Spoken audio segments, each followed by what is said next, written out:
नमस्कार, सुंदर माझं कोकणी आपल्या मराठी यूट्यूब चॅनलमध्ये मी मयूर पाटील तुम्हा सर्वांचं मनपूर्वक स्वागत करतो। तर सध्या बहुचर्चित असलेला विषय म्हणजे मुंबई गोवा महामार्ग। तर या महामार्गाची सद्यस्थिती कशी आहे तर या व्हिडिओच्या मार्फत आपण पाहणार आहोत। काही महिन्यांपूर्वी आपण व्हिडिओ बनवला होता यावर की परशुराम घाट ते कोलाड पर्यंतचा रस्ता स्थिती कशी आहे। तर आजचा प्रवास आपला असणार आहे मालगुण टू मुंबई पर्यंत। तर आता आपण आहोत फोणगुस जाकादेवी फोणगुस डिंगणी जो मार्ग आहे तिथून आपण जातोय आणि संगमेश्वरला इथून बाहेर पडणार आहोत। तर संगमेश्वर टू साधारण मुंबई पर्यंतचा रस्ता कशा पद्धतीने झाला आहे, कितपत काम पूर्ण झालं आहे तर ते पाहणार आहोत। जो आपण मध्यंतरी जो रस्ता पाहिला तर पूर्ण आपण शूट करणार नाही, कारण तो जो व्हिडिओ आहे तर तो तुम्ही बघा, त्याची लिंक मी डिस्क्रिप्शन मध्ये देईन। तर आता आपण संगमेश्वर रोडला आलो आहोत। समोरच बघताय संगमेश्वर जो मार्ग आहे तिथं आपण आता बाहेर पडलोय।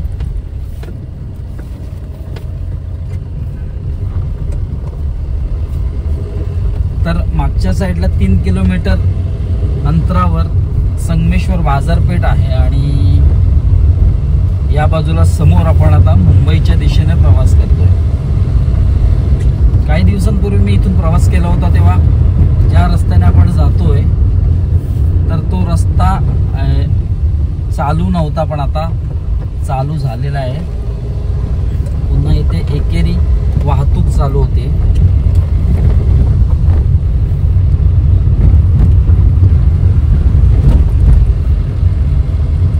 त्या बाजूच्या रस्त्याचं काम थोडंसं अजून बाकी आहे, सुरू आहे। मध्ये मध्ये डायव्हर्शन्स असणारच आहेत। तर आता आपण संगमेश्वरला आहोत आणि प्रवास करतोय मुंबईच्या दिशेने।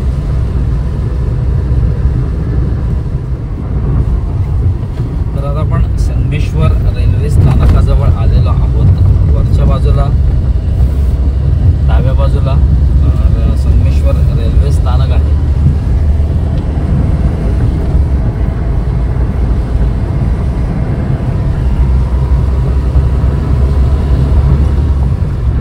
हे बघा तर अशी एकेरी वाहतूकच आहे। डाव्या बाजूच्या रस्त्याचं काम अजून सुरू आहे।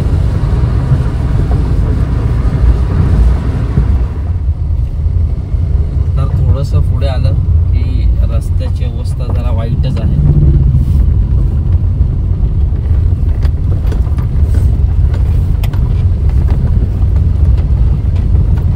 एकदम खराब रस्ता म्हटला तरी चालेल, खड्डे पण मोठे आहेत।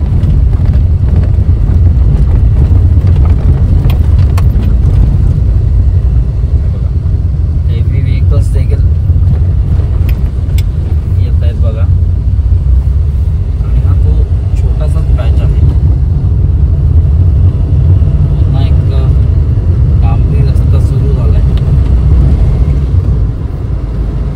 इथे काही अंतरावर कॉन्क्रीटचा जो रस्ता आहे त्याचं काम झालेलं नाहीये।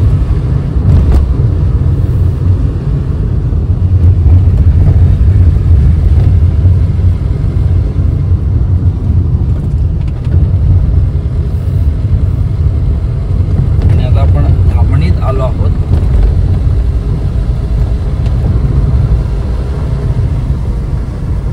आणि डाव्या बाजूला धावणीचा पेट्रोल पंप आहे HP। तर ह्या पेट्रोल पंपात बरीच अशी रांग लागलेली असते।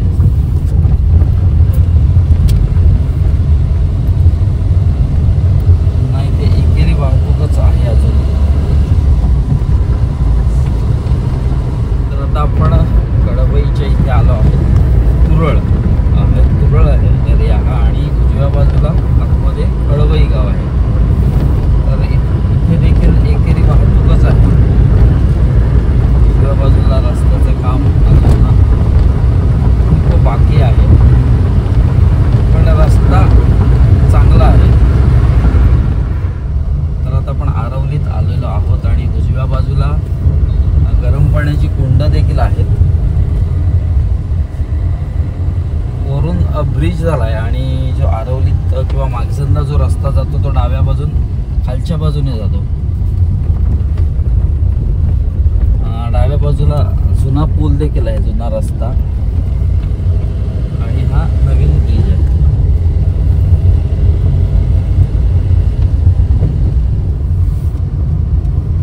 आरवलीच्या थोडं पुढे आल्यानंतर दुहेरी वाहतुकीला सुरुवात झालेली आहे. जाण्याचा मार्ग वेगळा आणि येण्याचा मार्ग वेगळा. आतापर्यंत संगमेश्वर टू आरवली पण एकेरी वाहतूक पाहिली आहे, एकच रस्ता येणाऱ्या जाण्यासाठी आहे. पण आता आरवलीनंतर पुन्हा एकदा दुहेरी वाहतूक सुरू होते.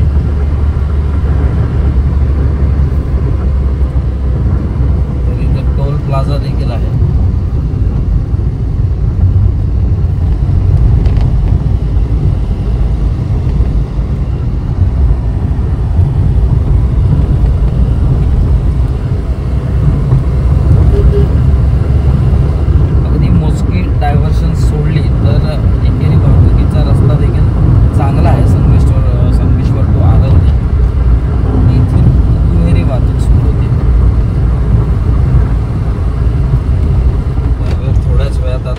सावर्ड्यामध्ये प्रवेश करणार आहोत.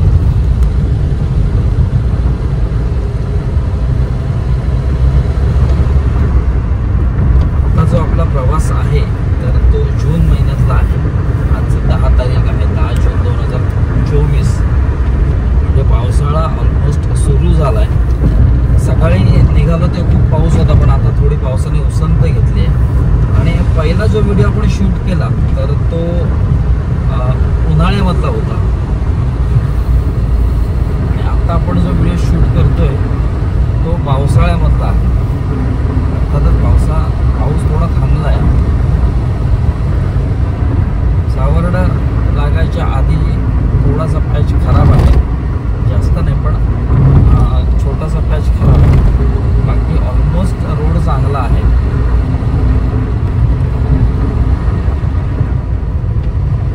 सावर्ड्यात आता आपण आहोत आणि सावर्ड्याची ही मुख्य बाजारपेठ आहे. सकाळचे 8 वाजले आहेत, त्यामुळे तेवढी गजबज दिसत नाही. थोड्या वेळाने संपूर्ण बाजारपेठ गजबजलेली असेल. आता मात्र थोडीशी शांतता आपल्याला इथे जाणवते.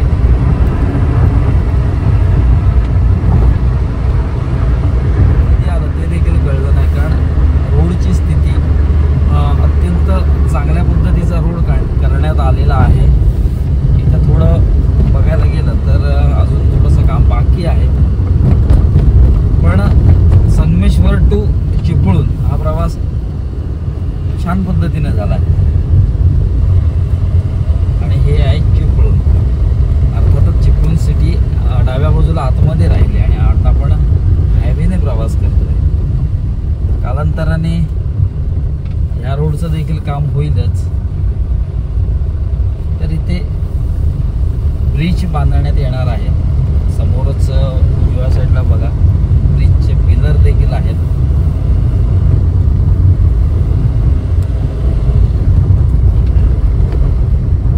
आणि जेव्हा हे काम पूर्ण होईल तेव्हा मात्र एक जबरदस्त प्रवास तुम्हाला इथून करता येईल छान पद्धतीने.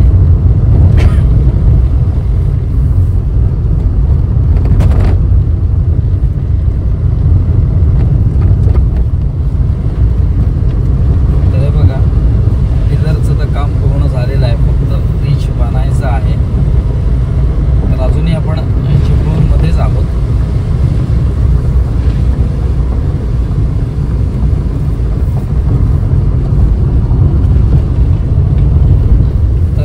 आपण बहादूर शेख नाक्यामध्ये आलेलो आहोत. उजव्या बाजूला जो रोड जातो तो खिरडी, पुढे कराड, त्यानंतर पुण्याला देखील जातो. तर आता आपण मुंबईच्या दिशेने प्रवास करतोय आणि थोडंसं बहादूर शेख नाक्यात वाहतुकीची थोडी कोंडी झाली आहे, कारण रस्ता अरुंद आहे.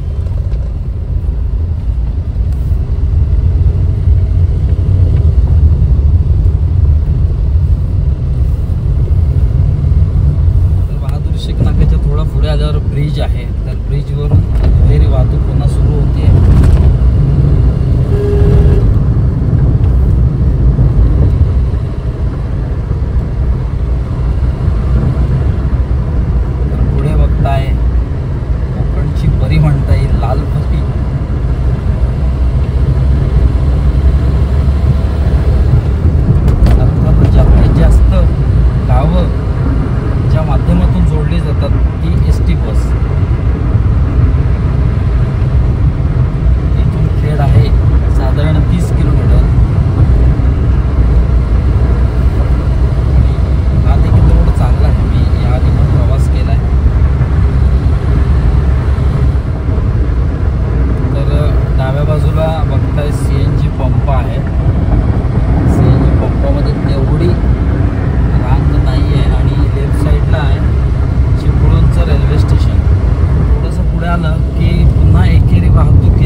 हा देखील बहुचर्चित विषय राहिलेला आहे.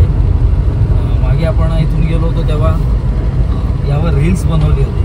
आणि उजव्या बाजूला इकडे आहे तो जवतसळा धबधबा. अजून धबधबा सुरू झालेला नाही म्हणण्यापेक्षा पाऊस तेवढा पडलेला नाही, त्यामुळे धबधबा पडत नाहीये.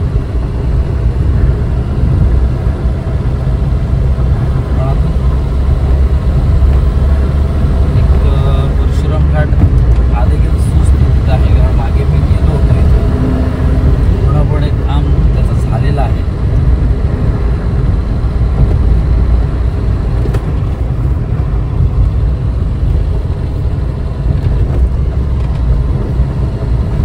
बाजूला बघताय ना तर संरक्षक भिंत बांधण्यात आलेली आहे, कारण वरची जी माती आहे तर ती रोड रस्त्यावर येऊ नये त्यासाठी उजव्या बाजूला संरक्षक भिंती बांधण्यात आलेल्या आहेत.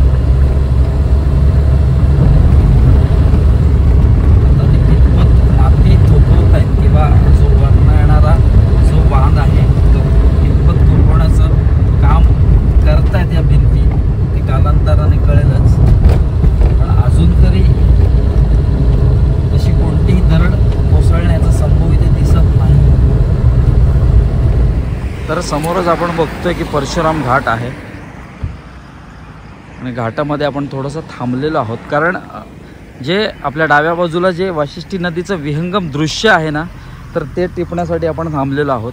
तर संपूर्ण बघताय चिपळूण शहर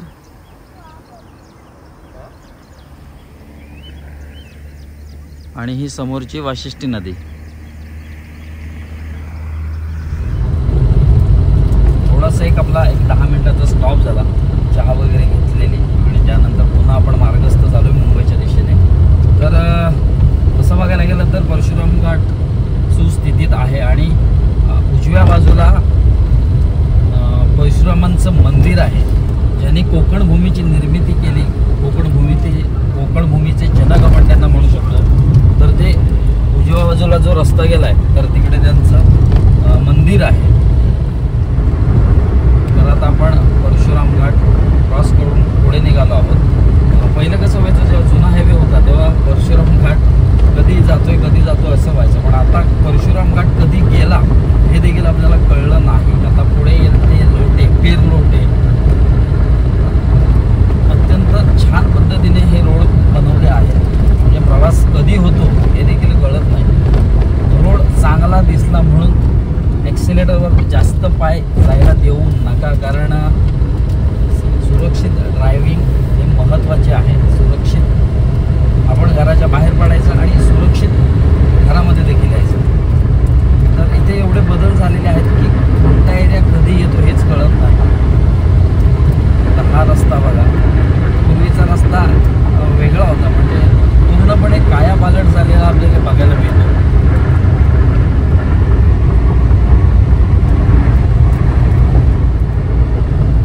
चिपळूण सोडल्यानंतर आता आपण पोस्ते घाटामध्ये आहोत. पोस्ते घाटाला नुकताच प्रारंभ झालेला आहे. इथून साधारण एक 6 ते 7 किलोमीटर खेड आहे. जे स्टोन्स असतात त्यावर 5 किलोमीटर लिहिलेले आहे, म्हणजे 5 किलोमीटर खेड आहे. पहिल्यांदा हा घाट देखील तेवढ्या सुस्थितीत नव्हता, पण आता हा देखील सुस्थितीत आहे. मी जास्त शूट करत नाही, कारण कोलाडपर्यंतचा संपूर्ण व्हिडिओ आपल्या चॅनलवर आहे. त्यामुळे जे महत्त्वाचे जे पार्ट्स आहेत कोलाडपर्यंतचे तर तेच चित्रित करून मी तुमच्यापर्यंत ठेवणार आहे. भोसलेघाट आता समाप्त झालेला आहे आणि या भोसलेघाट समाप्त झाल्यानंतरच डाव्या बाजूला खेड रेल्वे स्टेशन आहे. इथे देखील जो थोडा पार्ट आहे तिथे एकेरी वाहतूक आहे. अजून इथे एकेरी वाहतूक सुरू नाही. तर लेफ्ट साईडला तुम्ही बघता येईल तुम्हाला खेड रेल्वे स्टेशन.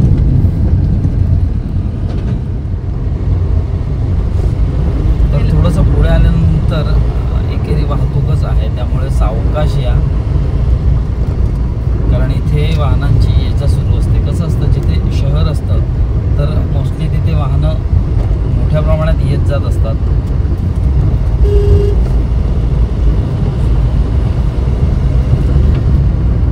आणि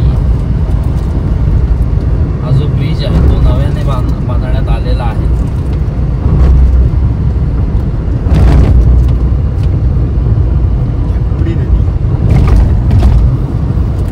तर हा जेकुडी नदीवरचा ब्रिज आहे आणि आता आपण आहोत रणे नाक्यामध्ये.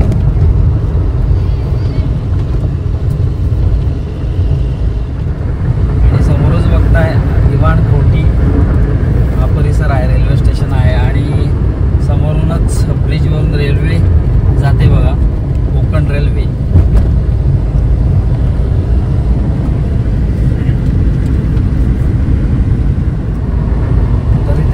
केलेला आहे पनवेल 157, महाड 31 आणि पेड 130 किलोमीटर. तर इथे डायव्हर्शन आहे.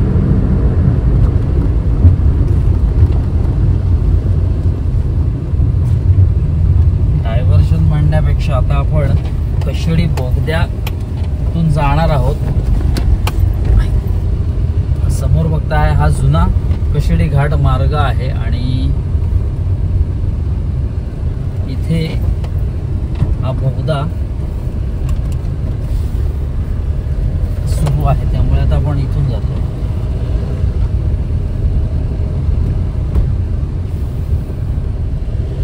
तर प्रथमच आपण नवीन जो टनेल झालेला आहे कशेडी बोगदा त्यामधून जाणार आहोत. थोडंसं डायव्हर्शन आहे, म्हणजे तिथे जेव्हा बोगदा बंद होता त्यामुळे थोडेसे बॅरिकेड्स वगैरे तिथे लावलेले आहेत, त्यामुळे थोडंसं कन्फ्युजन झालं. पण आता आपण थेट या बोगद्यातून जाणार आहोत. तर फायनली आपण कशेडी बोगद्याच्या एकदम जवळ आलेलो आहोत आणि प्रथमच आपण या बोगद्यातून आज प्रवास करणार आहोत.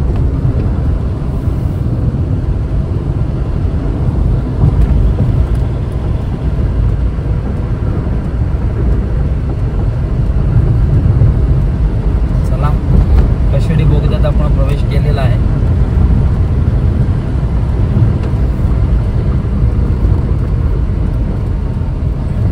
पूर्ण अंधार आहे कारण अजून काम थोडंसं पेंडिंग आहे या बोगद्याचं.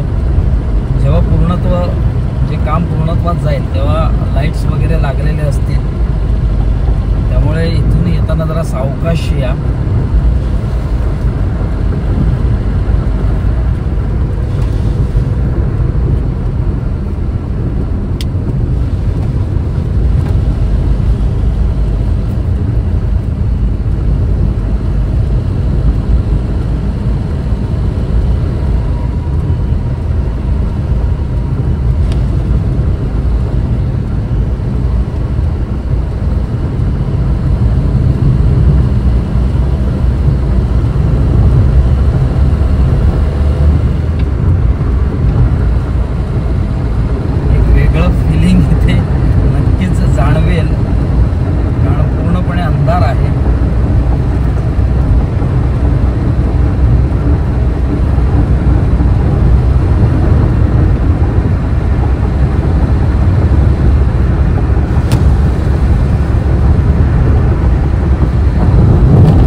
आपण हा बोगदा पार केलेला आहे.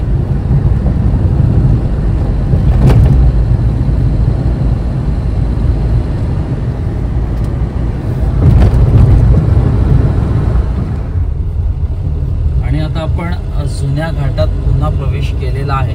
कशेडी बोगदा पार केल्यानंतर याचं काम देखील अजून बाकी आहे. आणि हा जो घाट आहे कशेडी घाट तो थेट उतरतो पोलादपूरला.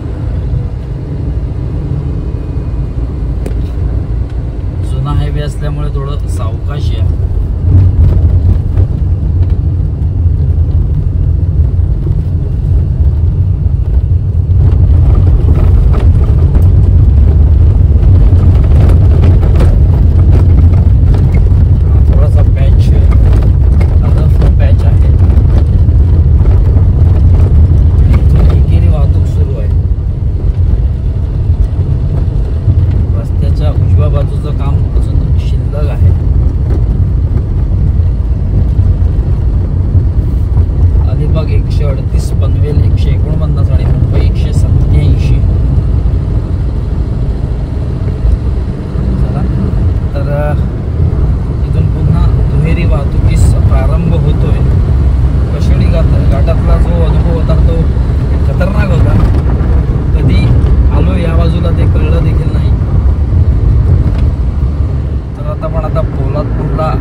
जायला देखील रोड आहे. साधारण महाबळेश्वर इथून 42 किलोमीटर आहे.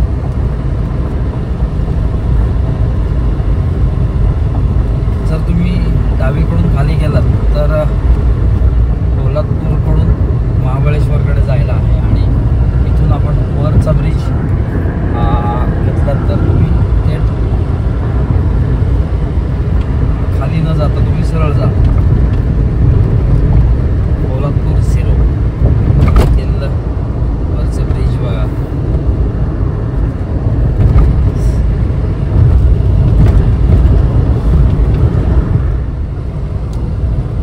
तर आता आपण महाडमध्ये प्रवेश केलेला आहे आणि हा जो ब्रिज आहे तो नव्याने बांधण्यात आलेला आहे. या ब्रिजवरची दुर्घटना प्रत्येकाच्या लक्षात राहीलच. वाईट प्रसंग होता तो. इथे बघा MIDC महाडचे बॅनर्स बोर्ड्स आहेत आणि इथे देखील 3 लाईन आपल्याला बघायला मिळते.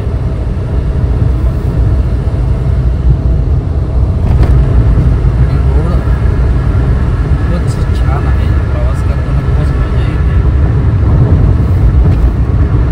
जेव्हा प्रवास आपण करत असतो तर रोडचं महत्त्व काय असतं ना, तर ते या अशा रोडवरून प्रवास केल्यावरच कळतं. महाड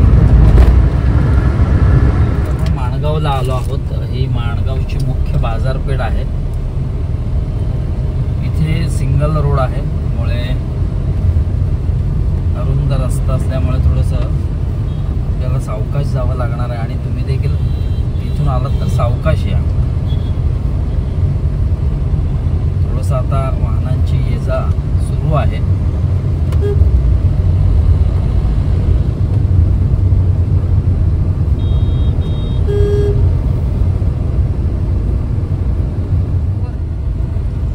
तर आता आपण इंदापूरच्या मुख्य बाजारपेठेत आहोत आणि इथे देखील ट्रॅफिकची समस्या आहे.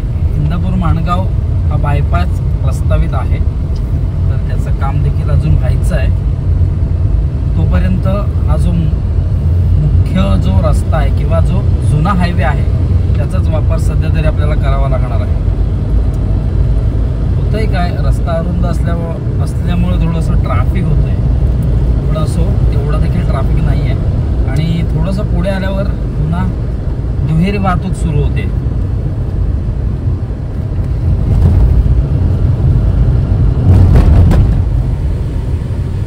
तर आता आपण रोह्यात येऊन पोहोचलो आहोत. इथे देखील सिग्नल रोड आपल्याला बघायला मिळतोय. एकेरी वाहतूक चालू आहे. इथून देखील आपल्याला सावकाश जावं लागणार आहे आणि थोडासा ट्रॅफिकचा देखील सामना करावा लागणार आहे.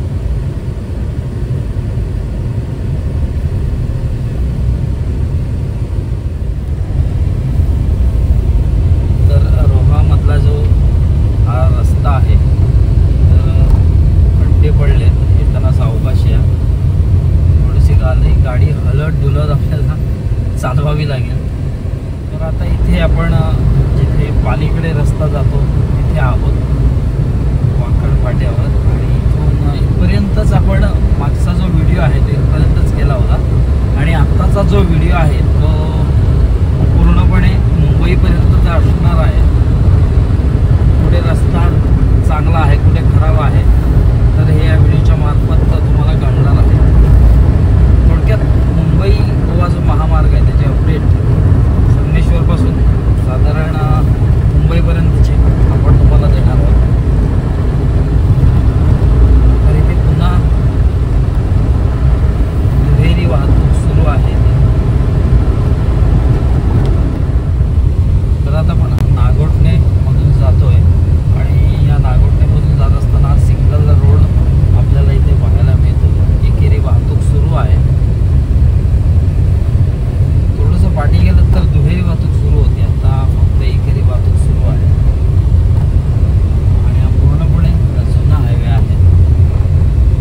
चालवली पाहिजे.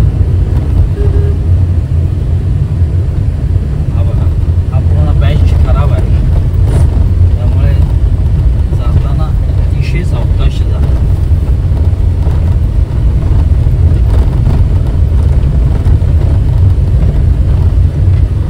इथून कार अगदी डान्स करत करत जाते.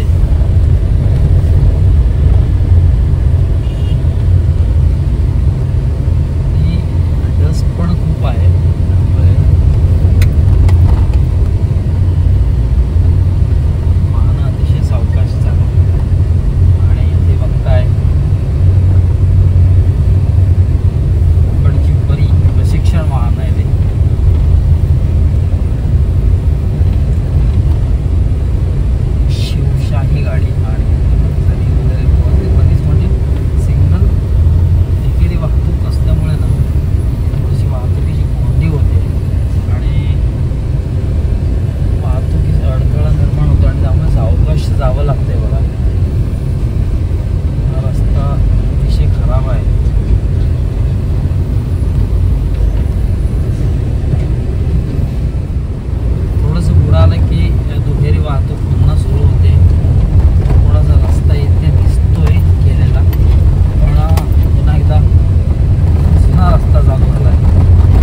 बांधण्यात आलेले आहे मध्ये, आणि त्याच ब्रिजवरून आता आपण जातोय. तर आता आपण पुढे पेणच्या हद्दीत प्रवेश केलेला आहे. वडखळ मागे राहिला. वडखळवरून थेट जो फ्लायओव्हर आहे तर तो पुढे असल्यामुळे तेवढं लक्षात आलं नाही आणि एक चांगलं अंतर आपलं कापलं गेलं. उजव्या बाजूचा जो रस्ता आहे तो देखील चांगला आहे, पण मध्येच थोडंसं ब्रिजवर काम चालू असल्यामुळे थोडीशी वाहतुकीची कोंडी आपल्याला पाहायला मिळाली. आता आपण पेणच्या हद्दीत प्रवेश केलाय. पेणचा हा जो रस्ता आहे तो देखील चांगला आहे. पाठचा फक्त जो नागोठणे वगैरे आहे, कोलेटी नागोठणे, तो तेवढा खराब होता. इथे हा चांगला रस्ता आहे. तर एवढं लक्षात ठेवायचं आहे की स्पीड ब्रेकर हे जरा उंची मोठी आहे.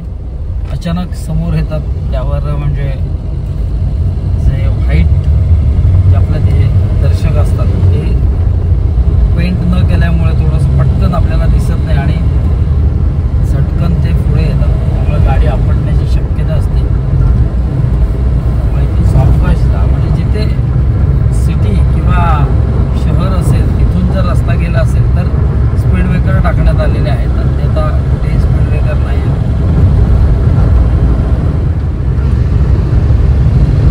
तर आता आपण आंबिवलीमध्ये आहोत.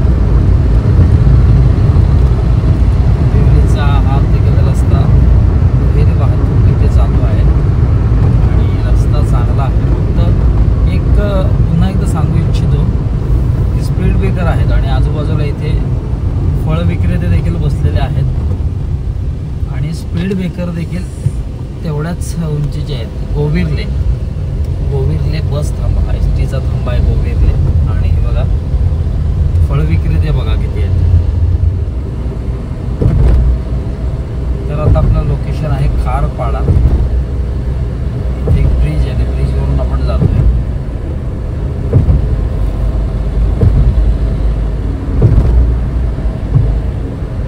हा देखील रस्ता चांगला आहे.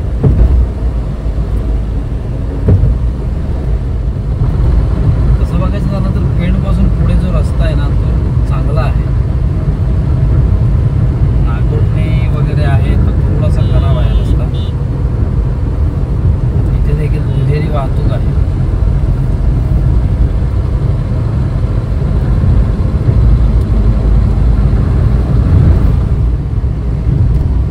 तर हे अर्नाळा अभयारण्य आहे, तिथून आपण जातोय.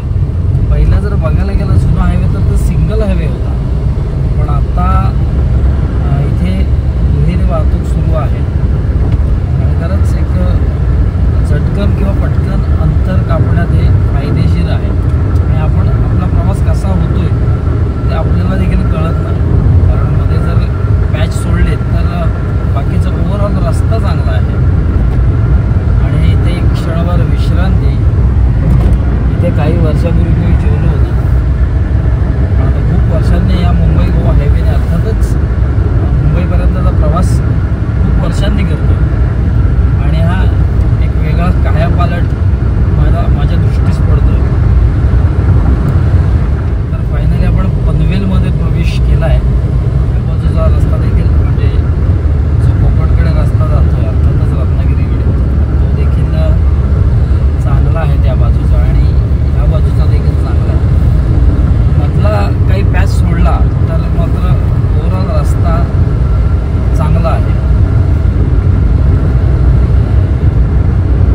तर मुंबई गोवा महामार्गाची साधारण आपण थोडक्यात आज अपडेट घेतली. साधारण एक आपला प्रवास झाला होता संगमेश्वर पासून सुरू ते आपण पनवेलपर्यंत स्टॉप केलं. अर्थातच प्रवास आपला घरून चालू झाला होता मालगुणमधून, पण जे मेन हायवे आपल्याला जो चालू झाला तो संगमेश्वर मधून झाला. अर्थातच संगमेश्वर बाजारपेठ 3 किलोमीटर मागे होती. आपण 3 किलोमीटर पुढून म्हणजे संगमेश्वर बाजारपेठच्या 3 किलोमीटर पुढून हा प्रवास चालू केला.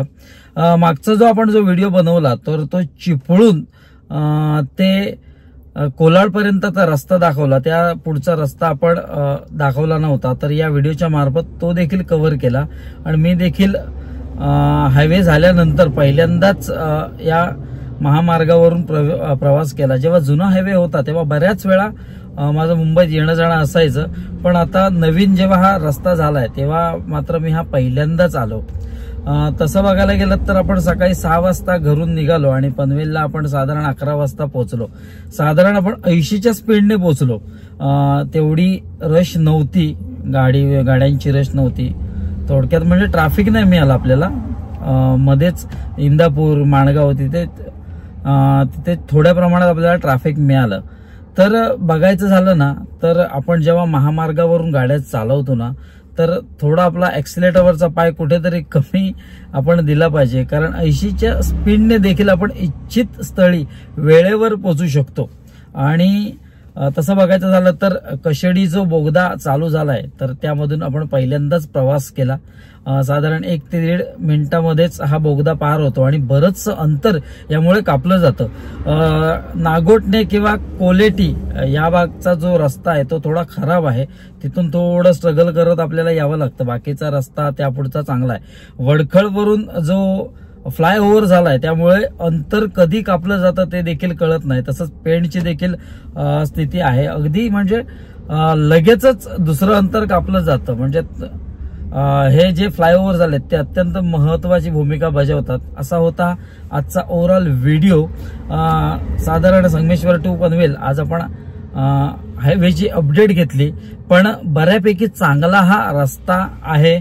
म्हणजे लवकरात लवकर आपण पोहोचू शकतो. पहिलं कसं ट्रॅफिक जिथं व्हायचं तर वेळ जायचा, पण आता तसं होत नाही. फक्त मोजक्या ठिकाणी एकेरी वाहतूक सुरू आहे आणि बऱ्याच ठिकाणी दुहेरी वाहतूक सुरू आहे. त्यामुळे आपलं अंतर पटापट कापलं जातं. तर सर्वांना सांगण्याची माझी म्हणजे सर्वांना मी आवाहन करतो, जे बोर्ड्स असतात, सूचना फलक असतात त्याचं आपण जरूर पालन केलं पाहिजे. आता व्हिडिओत तात्पुरता निरोप घ्यायची वेळ झाली आहे. व्हिडिओ कसा वाटला ते कमेंटद्वारे नक्की कळवा. व्हिडिओ जर आवडला असेल तर व्हिडिओला लाईक करा आणि हा व्हिडिओ सर्वांना शेअर करा. आणि चॅनलवर जर नवीन असाल तर चॅनलला सबस्क्राईब करून बाजूचा बेल आयकॉन ऑलवर प्रेस करा, जेणेकरून आपल्या येणाऱ्या नवनवीन व्हिडिओचे नोटिफिकेशन तुमच्यापर्यंत पोहोचतील. भेटूया एका नवीन व्हिडिओत एक नवीन काहीतरी घेऊन. तोपर्यंत काळजी घ्या.